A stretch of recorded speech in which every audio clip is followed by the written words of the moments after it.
The land between the rivers, the Tigris and the Euphrates, sleeps beneath a soft, endless sky.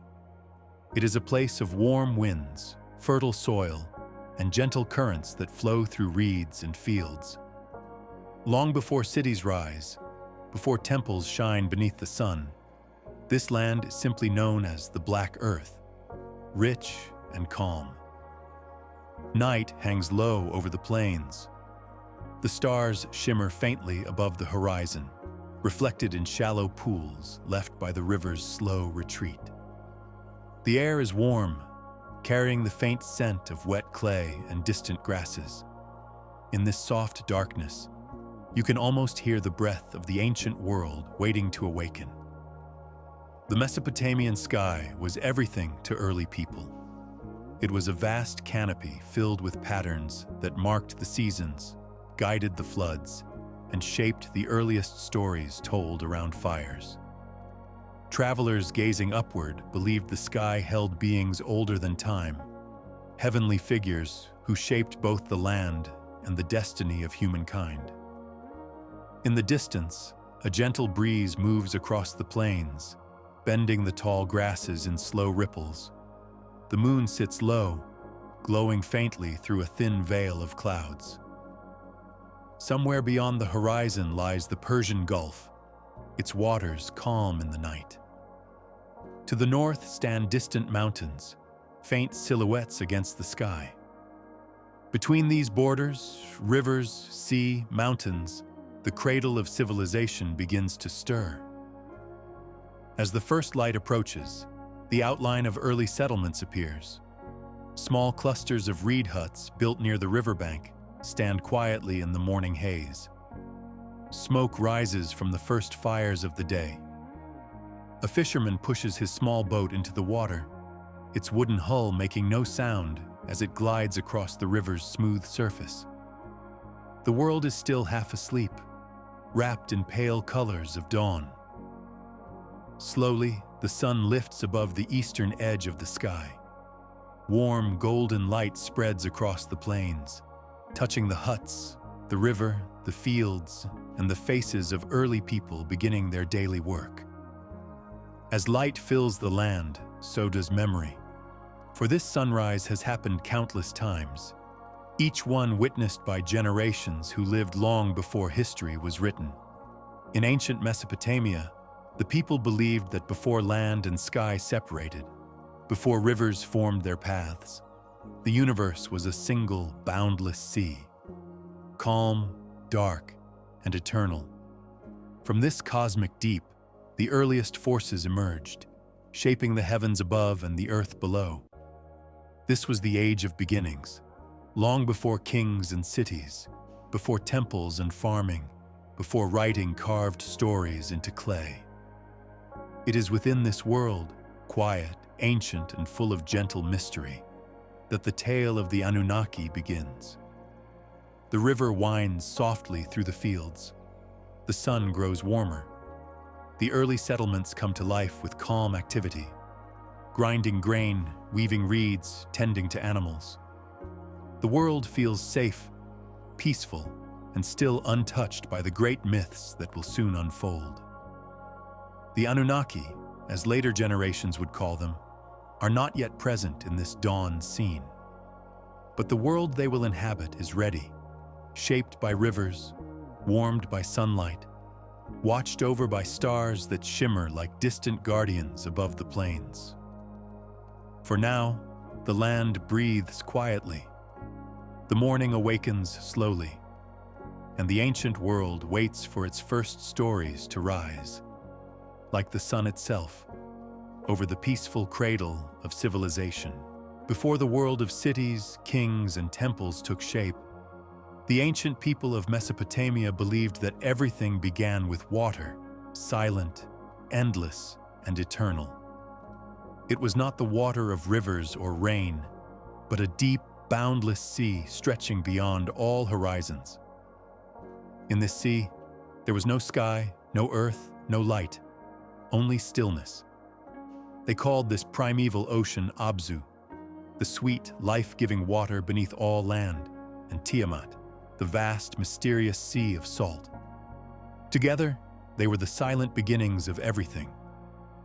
From their meeting, the early forces of creation slowly rose, like gentle ripples forming on a calm morning lake. Imagine this moment: a world with no land, no sun, only a soft, endless expanse of water.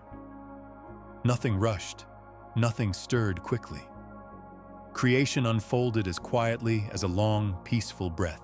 From the mingling of Abzu and Tiamat came the first faint forms of existence, Lahmu and Lahamu, ancient beings described not as people, but as early symbols of the world's forming. Then came Anshar and Kishar, representing the horizon of heaven and the horizon of earth, the farthest edges of what would soon become reality. In time, from this growing lineage emerged a being who would become central to Mesopotamian memory, An, the god of the sky. His name meant simply heaven. He was not imagined as a person walking among clouds, but as the vast dome stretching endlessly above the world. Every star, every breeze, every silent night belonged to him. Below him rose Kai, the earth. In ancient stories, Kai was not a goddess in the human sense, but the land itself, the soil beneath feet, the gentle hills, the fields touched by river water. She was the surface on which life would unfold. When An and Kai separated, heaven above, earth below, the world gained shape. A quiet order replaced the earlier stillness. The sky lifted, the ground settled, and between them appeared space for air, light, and all living things. As the ancient people imagined it, this separation was not violent, but slow and natural, like the lifting of morning mist from fields. They believed creation took its time, unfolding as calmly as the flow of the Euphrates after a gentle rain. From An and Ki came the children, who would fill the heavens and the earth with structure, guidance, and meaning. Among them was Enlil, the god of air and breath, the space between the sky and the land.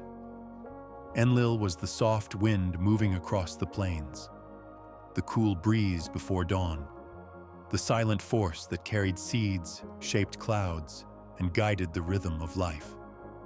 The ancient storytellers believed that when Enlil first moved between heaven and earth, the world awakened. The rivers began their courses, plants rose from soil, the first animals stirred, and the rhythm of days and seasons began. Even now, when you picture a quiet Mesopotamian morning, the sun rising over fields, birds circling above reeds, warm air drifting slowly through villages, you feel something of what ancient people meant when they spoke of Enlil. Creation, in their eyes, was not thunder or fire. It was this: gentle movement, soft breath, calm unfolding. As sky and earth found their places, the universe blossomed into ordered layers, heavens above, waters below, land between. The ancient world believed that every star, every river, every grain of barley grew because these early forces had shaped the world with quiet care. From this balanced order, the earliest generation of great beings arose, those whom later writings would call the Anunnaki. Not yet judges, not yet rulers, not yet tied to temples or kings. They existed first as watchers of the world's earliest harmony. They would soon take shape in stories. Stories told around fires, written on clay tablets, whispered before sleep. But for now, in this early chapter, they simply wait. Present, silent, and timeless. The rivers flow gently toward the sea. The sky glows with early light. Life is beginning to awaken, and the story of the Anunnaki moves softly toward its next chapter. As the world settled into its quiet order, heaven above, earth below, waters flowing gently between them, the ancient storytellers believed that the early divine forces continued to grow. From the sky god An and the earth Kai came many beings, each connected to a part of the natural world. These beings were not imagined as rulers at first, nor as distant figures watching from far-off realms. They were simply part of existence, woven into the sky, soil, wind, and water. Among their children, some stood out more than others. The most important to early Mesopotamian memory was Enlil, the gentle breath that moved between heaven and earth. When he first stirred, creation shifted softly. Winds carried seeds across fields. Clouds floated high above the plains. Days and nights found their rhythm. Enlil became the quiet force that kept the world awake and moving, even when all else was still. But Enlil was not alone. From the union of heaven and earth came many more beings, many more presences. The ancient people grouped them under a single name, the Anunnaki, meaning those of royal seed, or simply the princely ones. At this early stage in the stories, the Anunnaki were not yet assigned roles, temples, or responsibilities. Instead, they were imagined like stars in the night sky, numerous, steady, and always present. Some scholars believe they originally represented the great heavenly bodies, each star part of the divine family. Others think they symbolized natural forces, ancestors, or early cultural memories. For the Mesopotamians themselves, the meaning was simple. The Anunnaki were the great order behind existence. As dawn settled across the plains, people imagined these beings moving quietly through the world, not as humans, but as gentle presences that shaped the harmony of nature. Each one was connected to a place or a force, a hill where wind always whispered a spring whose water never ran dry, a patch of fertile soil that never failed to grow grain, a star that always marked the beginning of planting season. These quiet wonders were seen as gifts from the Anunnaki. With time, a few of these early presences took clearer shape in people's minds. Enki, who lived in the deep waters beneath the earth, became known for wisdom and guidance, a gentle protector of knowledge. His name meant Lord of the Earth, but his realm was the fresh water that fed rivers, streams, and life itself. Ancient people imagined him in the cool, quiet places where springs flowed from stone, or in the deep pools where fish swam in silence. It was said that Enki understood the world more deeply than anyone else. How rivers rose and fell, how reeds grew, how animals migrated with the seasons. His wisdom was calm, careful, and natural, like the flow of water itself.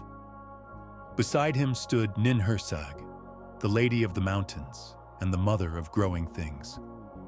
She symbolized the strength and softness of the earth, fertile fields, gentle hills, and the nurturing power that allowed plants, animals, and people to thrive. When early farmers placed seeds in the soil, they believed Ninhursag watched over them, guiding the sprouts into the sun. Together, Enlil, Enki, Ninhursag, and the many lesser-known Anunnaki formed a quiet, balanced world. A world without conflict, without storms, without great upheaval. It was the early age of harmony, described in fragments of poems etched onto clay more than 4,000 years ago. These texts speak of a time when the gods still walked close to the earth, guiding life with gentle movements, like caretakers tending a peaceful garden. In one ancient fragment, the world is described as young and without sorrow. Rivers ran clean. Fields grew without labor. Animals roamed freely. People lived in small, simple communities aligned with the rhythms of nature. This was the age before cities rose, before kings ruled, before temples reached toward the sky. It was a time when the line between human and divine was faint. when early people believed the Anunnaki walked among them, unseen but always present, shaping the world with calm and quiet intention. But as harmony deepened, so too did the complexity of the world. Rivers shifted their courses, land expanded, communities grew, and with growth came roles, responsibilities, and distinctions among the divine. In the next chapter of the story, the Anunnaki will begin to take on their places, not as distant celestial beings, but as the guiding forces behind nature, justice, wisdom, fertility, and the unfolding of early civilization. The dawn of the ancient world continues, and the Anunnaki, once silent presences, slowly step into the light of history. As the world grew more complex and human settlements expanded along the rivers, the quiet harmony of early ages began to shift. The simple reed villages along the banks of the Euphrates evolved into larger communities. Small paths became roads, fields widened. People learned to shape clay bricks, build stronger houses, and guide the flow of water across the land. From this gentle evolution rose something new: the first cities. No one knew exactly when a settlement became a city. It happened slowly, like dawn spreading across the plains. A village became a gathering place. A gathering place became a center of trade. And trade brought prosperity, skills, stories, and the need for shared order. In ancient Mesopotamia, the earliest city remembered in myths was Eridu, the first city, the cradle of sacred knowledge. According to old texts, Eridu was the home of Enki, the god of wisdom and fresh water. The city sat near marshlands where reeds grew thick, and where the sweet waters beneath the earth rose gently to meet the rivers.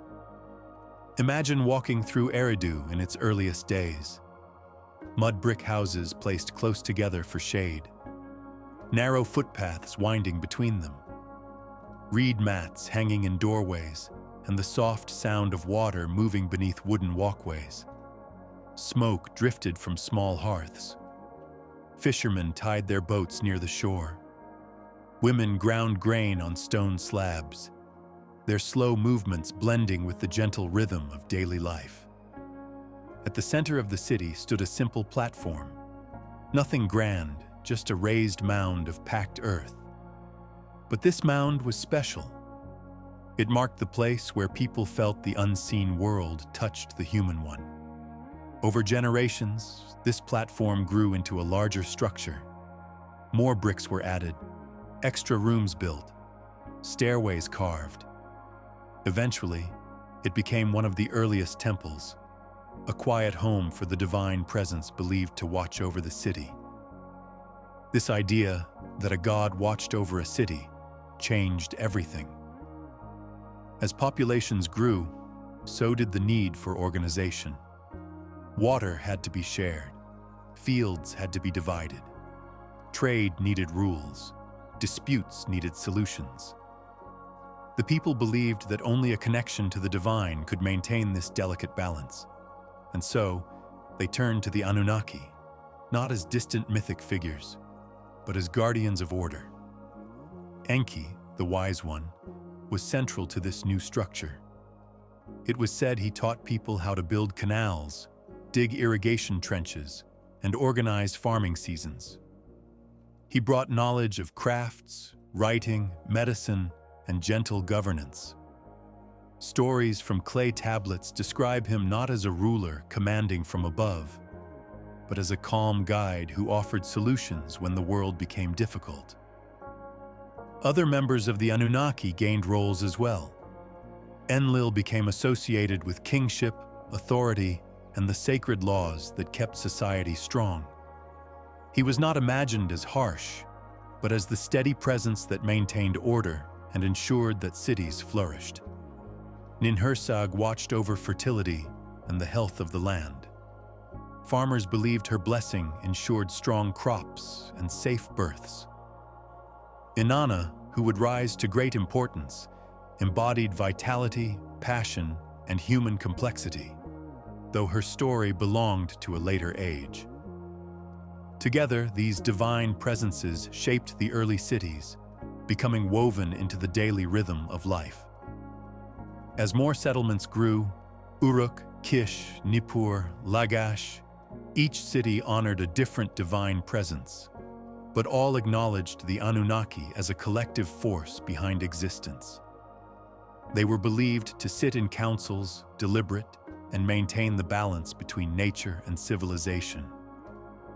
At night, people gathered outside their homes, sharing stories of how the world changed when the gods first touched the land. They told of how the Anunnaki cared for humans, taught them skills, and helped them adapt to the challenges of rivers that flooded unpredictably, summers that stretched long and hot, and seasons that demanded careful work. In these stories, the divine did not dominate humanity. Instead, the Anunnaki guided gently, like elders watching over a young community finding its way. This age, the age of first cities, was calm, hopeful, and filled with slow, steady progress. But as cities grew larger, ambitions rose, rulers emerged, walls were built, rivalries formed, and in the myths, the roles of the gods deepened as well. Order became more important. Decisions carried heavier weight. The Anunnaki stepped from symbols of nature into the realm of law, destiny, and the structure of civilization. The quiet age of beginnings was coming to an end. A new age, the age of cities and divine order, was rising. As the earliest cities grew along the rivers, they developed centers that rose above homes, workshops, and fields, tall platforms built from sun-dried bricks.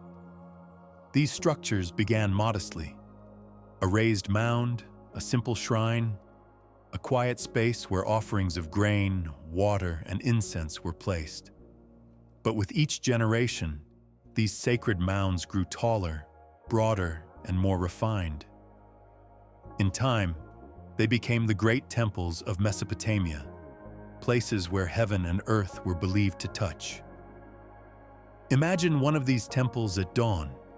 The sun rises slowly, casting warm gold across the walls of layered brick. A light breeze carries the scent of clay and distant reeds. At the top of the structure, a small sanctuary sits quietly, its doorway open to the morning air. Inside, the chamber is simple: clay floors, a carved altar, woven reed mats. It is calm, cool, and still. These temples were not meant to impress by size alone. Their purpose was deeper. They represented the center of the world, a place where the divine order flowed from the heavens into the human realm. People believed that within these quiet spaces, the Anunnaki watched, listened, and guided the fate of the land. Among all the cities, Nippur became the spiritual heart of Sumer. Its temple, dedicated to Enlil, was not the largest, but it was the most sacred. Here, the ancient texts describe something profound: the Council of the Anunnaki. It was said that the Anunnaki gathered not as rulers seated on thrones, but as presences aligned in harmony, each influencing the balance of the world. When stories mention this council, they describe calm deliberation, measured decisions, and the shaping of destiny with quiet intent. In these early myths, fate was not imagined as rigid or harsh. It was a slow unfolding, like the course of a river shaped by the land. The Anunnaki were believed to discuss the seasons, the well-being of cities, the health of fields, the justice of rulers, and the destiny of humanity.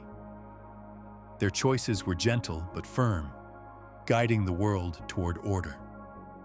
The council often centered around three key presences: Enlil, the breath of the world, guardian of order and kingship; Enki, the wise one of the deep waters, known for compassion and insight; Ninhursag, the mother of nature, representing growth, healing, and the land's endurance.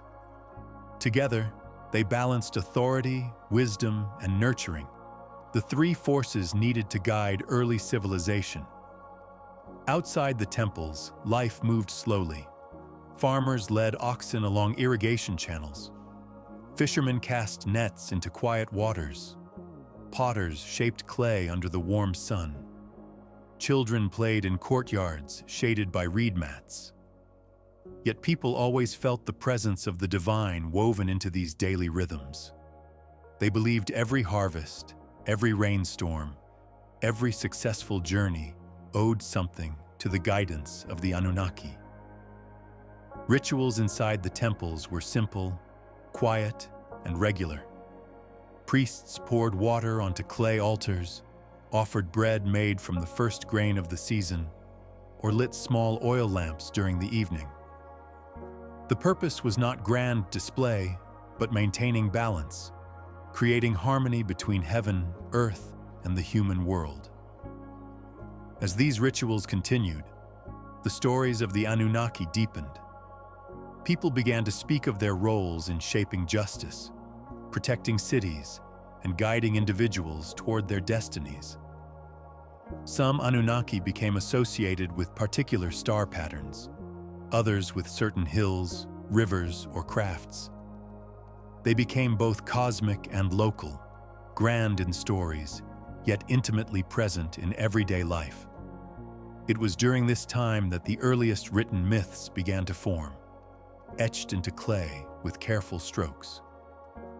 These texts did not describe the Anunnaki as distant or frightening, but as guardians of balance who helped humans understand their place within the growing world. Still, with the rise of cities came challenges. Rivers sometimes flooded with more force than expected. Droughts stretched longer than usual. Arguments over fields and water rights grew, and rulers began to compete for influence and land. People turned to the temples more often, seeking signs, guidance, and reassurance. In every difficulty, they imagined the council of the Anunnaki meeting quietly, considering the world with calm wisdom. The early age of innocence was fading. A more complex era approached, one of kings, rivalries, and the shaping of destiny. The Anunnaki remained at the center of these unfolding stories, guiding as they always had, softly, steadily, like the gentle movement of wind across the plains. As the early cities of Sumer grew in size and strength, the rhythm of daily life became more intricate. Irrigation systems stretched farther across the plains. Storehouses filled with grain from harvests that depended on skill, patience, and luck. Trade routes formed between towns, carrying barley, wool, fish, reeds, and finely crafted pottery. With so many lives connected, the need for leadership grew steady and undeniable. It was during this time that a powerful idea was born, one that shaped Mesopotamian civilization for thousands of years. Ancient texts describe it simply: kingship descended from heaven. This did not mean that rulers were gods, nor that they appeared from the sky. Instead, the phrase meant that the right to lead came from the sacred order of the world, from the Anunnaki. A king was someone who carried the responsibility of maintaining balance, justice, and harmony, as shaped by the divine council. In the earliest days, kingship was not absolute. A ruler was expected to act with wisdom, restraint, and fairness. His greatest duty was not war or expansion, but ensuring that canals flowed, fields remained fertile, and communities lived in peace. If a ruler acted unjustly, it was believed the Anunnaki could withdraw their favor, allowing disorder to rise. The first kings were often remembered as shepherds, gentle guardians who guided their people rather than commanded them harshly. In ancient hymns, a good king is compared to a cool breeze in summer, a guardian who watches the flock, a canal that brings life to dry soil.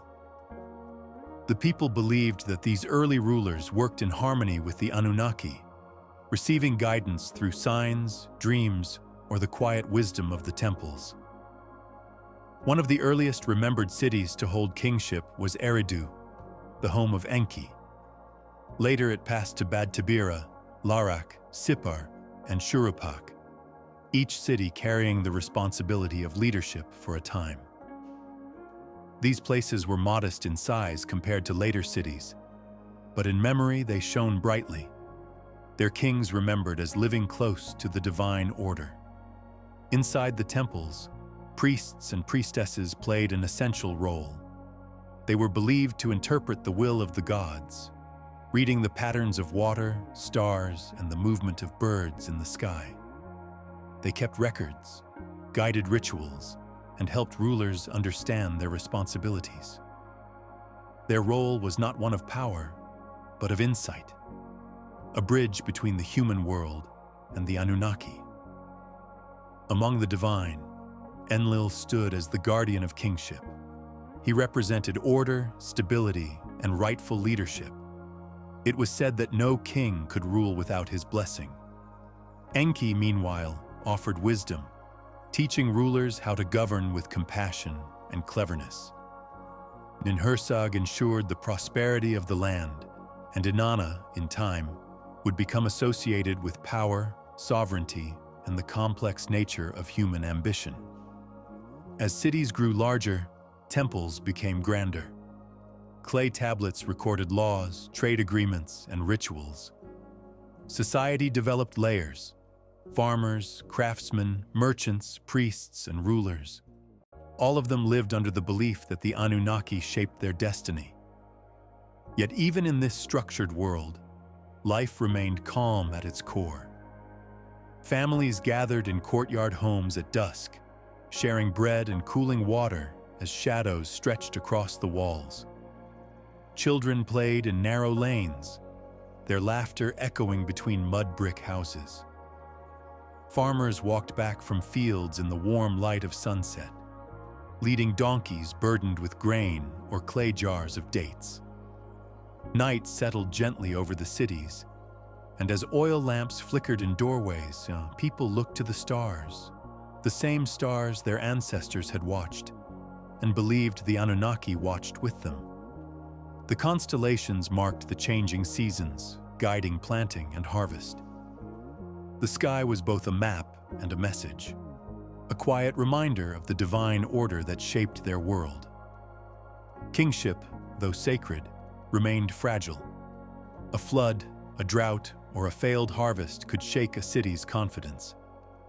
In such times, people turned to temples for reassurance, seeking signs that the Anunnaki still supported them. Rituals grew more elaborate, not from fear, but from the desire to maintain harmony between the divine and the human. The early kings of Sumer, though mostly unknown by name today, left behind a memory of gentle rule. They were not conquerors. They were caretakers of a delicate world. But as generations passed, ambition grew. Cities competed for influence. Rulers sought more land, more control, more glory. The age of peaceful shepherd kings slowly faded. The world was moving toward a new era, an era of larger cities, powerful rulers, and stories of great deeds. And in the myths, the Anunnaki would take on new roles as well, watching over a world where destiny became more complex and human choices carried greater weight. As centuries passed, the small river settlements of early Sumer grew into thriving cities. Their canals stretched far across the plains, workshops filled with skilled craftsmen, and markets echoed with the sound of traders calling out their goods. Life became busier, richer, and more connected. Yet even as the world expanded, people still felt the gentle presence of the Anunnaki guiding the rhythm of daily life. Each city developed its own spirit. Some were calm and agricultural, others vibrant and full of trade. But all believed themselves watched over by a divine presence, a guardian from among the Anunnaki who protected the city and shaped its destiny. One of the greatest cities was Uruk. At dawn, Its high walls glowed softly in the rising sun. Narrow alleys filled with potters, weavers, and merchants beginning their day. Inside the sacred district stood temples to Inanna and An, their courtyards quiet in the early morning light. Uruk was a city of energy and artistry, yet people still paused in the evenings to offer thanks to the divine forces believed to guide their fortunes. Farther south stood Ur, surrounded by fields of barley and date palms. Calm and orderly, it was known for its great stepped temple tower, which rose above the roofs like a stairway toward the heavens. The people of Ur honored Nana, the gentle moon, who symbolized peace, guidance, and the soft light of night. Scribes in Ur worked patiently, carving records, stories, and observations of the sky into clay tablets. Their writings preserved memories of early kings, ancient rituals, and the quiet influence of the Anunnaki. To the north lay Nippur, the spiritual heart of Sumer. It was not the largest city, but it held deep significance. Its temple to Enlil was believed to be the place where divine order touched the human world most directly. Even rival cities respected Nippur. Its sacred status transcended political boundaries. In myths, it was here that the Council of the Anunnaki gathered to shape the destiny of the world. Daily life in these cities remained simple and peaceful despite their size. Families prepared bread in clay ovens before sunrise. Farmers guided oxen along irrigation channels. Weavers stretched colorful threads across wooden looms. Merchants arranged baskets of dates, jars of oil, and woven mats in shaded market stalls. Children played in narrow lanes, chasing each other beneath drying reeds hung as shade. In all of this, the divine felt near. When harvests were good, people thanked the Anunnaki. When sickness or drought struck, they turned to the temples for comfort and guidance. The gods were not imagined as distant rulers. They were woven into the wind, the river, the moon, and the soil itself. As cities grew stronger, trade expanded across distant lands. Boats glided down the rivers with goods from other regions. Caravans arrived with stones, metals, and new stories from places beyond the horizon. Yet despite these changes, the core beliefs remained. The world was guided by a calm, ancient order, and the Anunnaki upheld its balance. People believed each city prospered because the divine watched over it. Enlil guided kingship and law. Enki shaped wisdom and invention. Ninhursag nurtured the fields and families. Inanna influenced passion, vitality, and the complexities of human life. For many years, this harmony endured. Cities cooperated, shared trade, and lived according to ancient rhythms shaped by river, season, and temple. But as populations increased and ambitions grew, the world began to shift. Some rulers sought greater power. Some cities wanted more land or influence. The balance that had held for generations slowly began to strain. In myths, the Anunnaki remained calm and steady, but their roles deepened as they guided a world becoming more tangled and unpredictable. The stories began to speak not only of creation and harmony, but of choices, challenges, and the weight of destiny. The peaceful age of early Sumer was nearing its close. A new era, filled with change and complexity, was approaching. Yet through it all, the Anunnaki watched quietly, as they always had, steady guardians of a world growing ever larger. As the great cities of Sumer continued to rise, Uruk with its wide streets, Ur with its towering temple, Nippur with its sacred calm, the land between the rivers entered a new and more delicate age. People had built canals that stretched for miles, harnessed the power of floodwaters, and shaped the plains into fertile fields. Trade flourished, writing matured, temples grew taller and more ornate. But with growth came rivalry. The quiet cooperation of earlier generations slowly gave way to competition as cities sought greater influence. Each wished to expand its fields, secure its water, and strengthen its defenses. Rulers began looking beyond their own walls, measuring their strength against that of their neighbors. The gentle age of first kings was giving way to something more complex. Still, daily life remained peaceful for most. At sunrise, farmers led animals to the fields. Fishermen cast nets into calm waters. Merchants arranged their goods beneath shaded awnings. Children played among reed mats and potters' courtyards. And in the evenings, families gathered in quiet homes, sharing bread as the sky turned soft gold. To the people, the world still felt guided and steady. But beneath this surface calm, the balance began to shift. In myths and temple traditions, the Anunnaki were believed to watch this changing world with thoughtful silence. They were not seen as intervening directly, nor ruling with strict commands.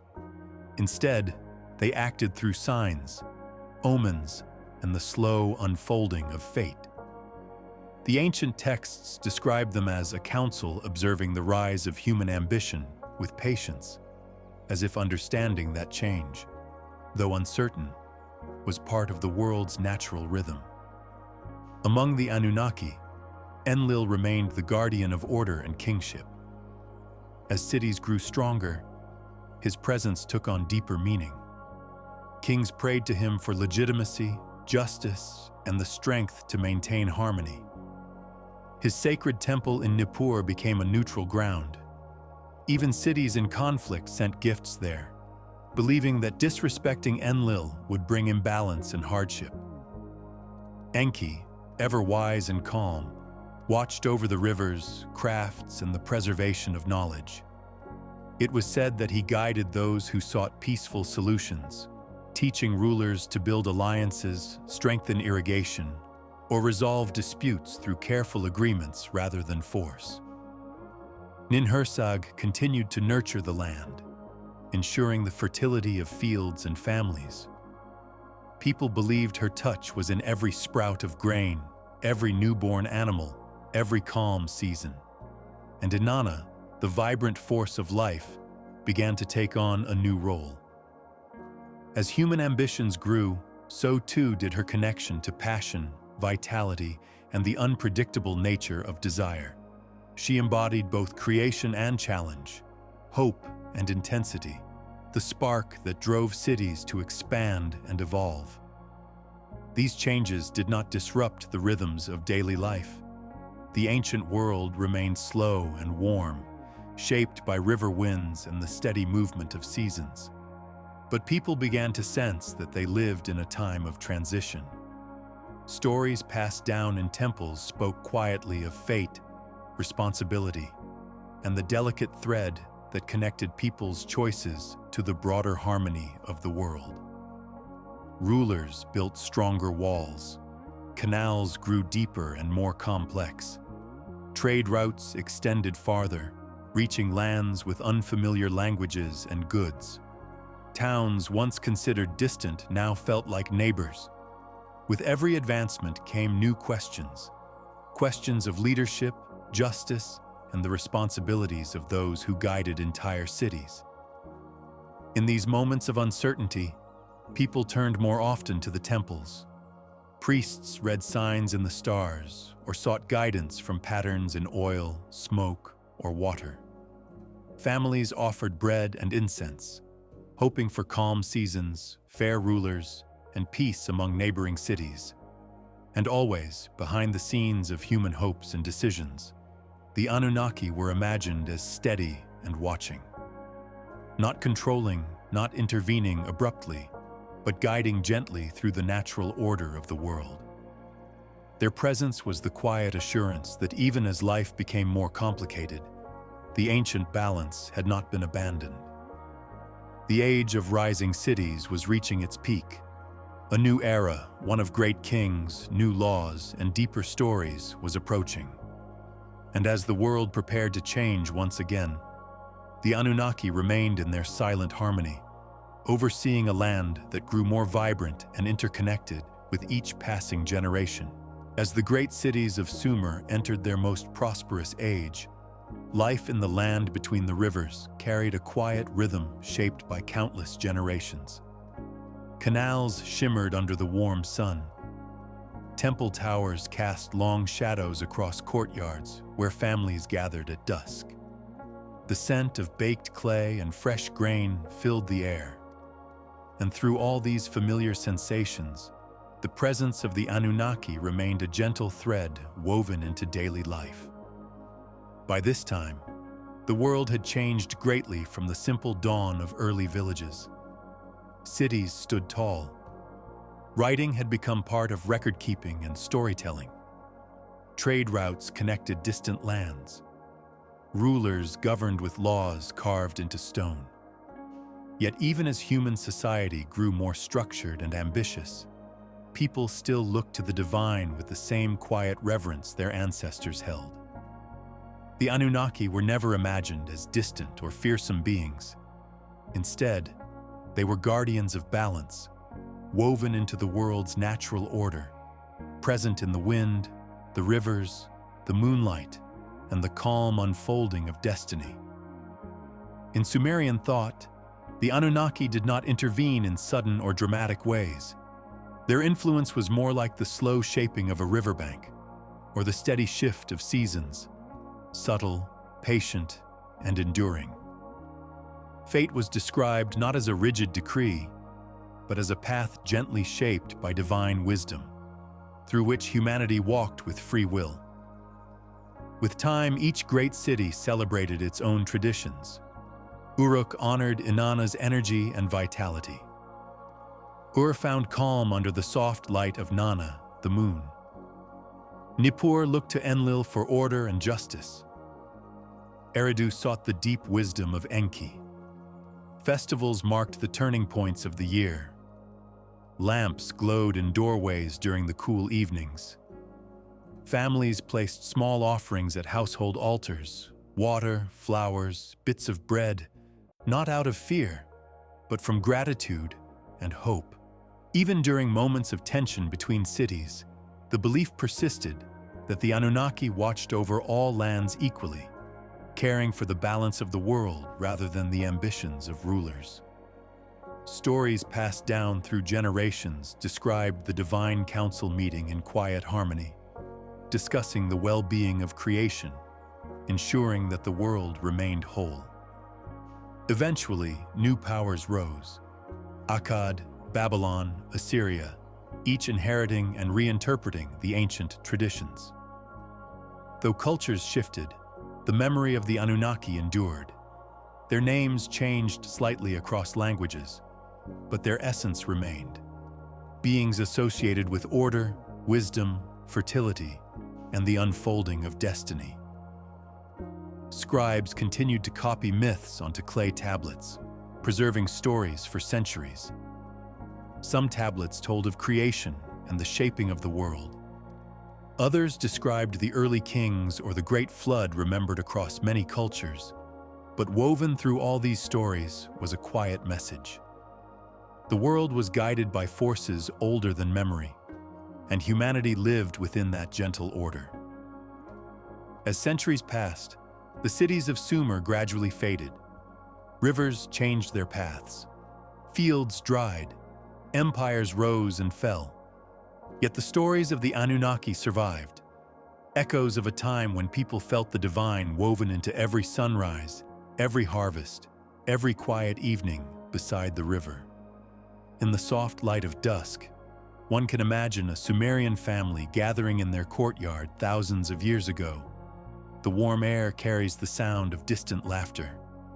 A clay lamp flickers beside a doorway.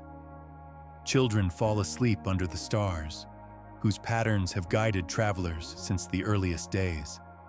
And adults speak softly of the ancient tales, how heaven and earth were separated, how rivers were shaped, how the Anunnaki brought order to the world. These stories were never meant to explain everything. They were meant to bring peace, connection, and meaning. They reminded people that the world is both vast and gentle, full of rhythms older than any single life.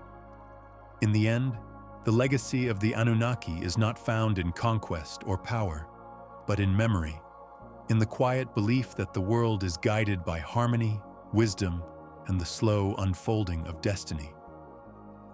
And as the night deepens in the ancient land of Mesopotamia, one last image remains.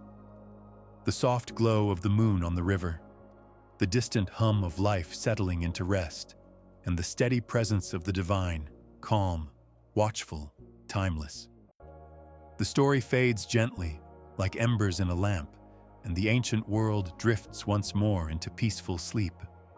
The long story of the Anunnaki, of creation, order, cities, kings, and memory, slowly settles into silence.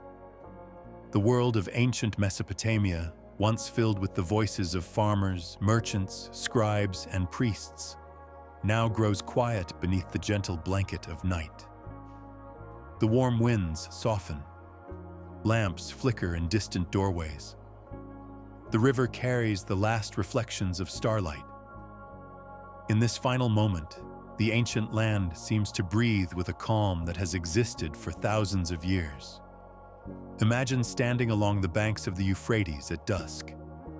The heat of the day has faded. Reeds move softly in the breeze.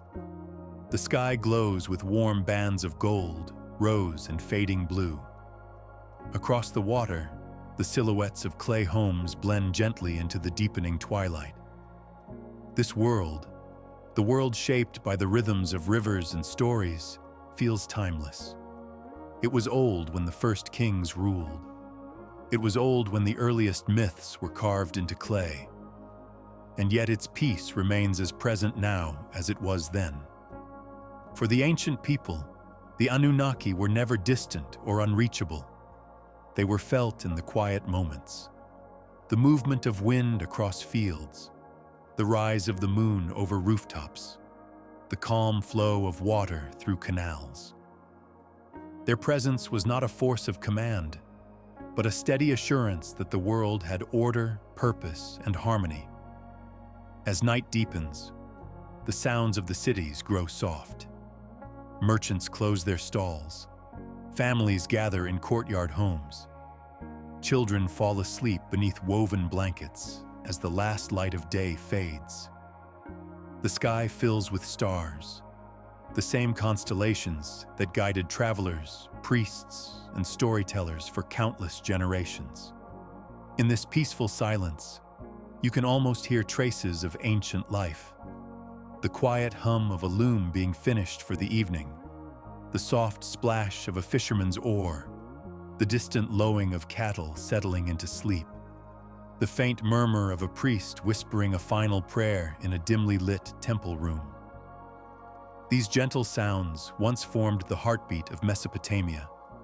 They carried the belief that life, even in all its challenges and changes, was part of a greater order, one shaped by the steady, timeless presence of the Anunnaki. Though the cities of Sumer would eventually fade, their stories endured. Clay tablets hidden beneath sand preserved memories of creation and early kings. Ruins of temples still rise above the plains, worn but steadfast, and the idea of a calm, guiding presence remains alive in the myths that traveled across cultures and centuries. Now, as the night settles fully, the ancient world feels as soft as a lullaby. The moon climbs higher, casting pale silver across the river. A cool breeze drifts through empty courtyards. Shadows stretch slowly along the clay walls of abandoned temples, once filled with rituals, now quiet beneath the stars. The story draws to its close, not with an ending, but with a settling. For the ancient Mesopotamians, endings were never abrupt. They believed life moved in cycles, each phase flowing gently into the next, like the river that shaped their land. So this story, too, settles into calm. The Anunnaki remain in memory, quiet, patient, eternal. Not as distant rulers, but as a presence felt in the world's natural harmony. Their legacy is the order of seasons, the rhythm of days, the peace found in stillness. As you listen now, allow that calm to settle around you. Let the warmth of the ancient land surround your mind. Feel the slow, steady breath of a world that has existed for millennia. A world where night arrives gently, where stories fade like embers in a lamp, and where sleep comes as naturally as the flow of water through reeds. The river glides quietly into the darkness. The stars shimmer above the plains. The ancient world of the Anunnaki rests once more, and with it, you drift softly into peaceful sleep.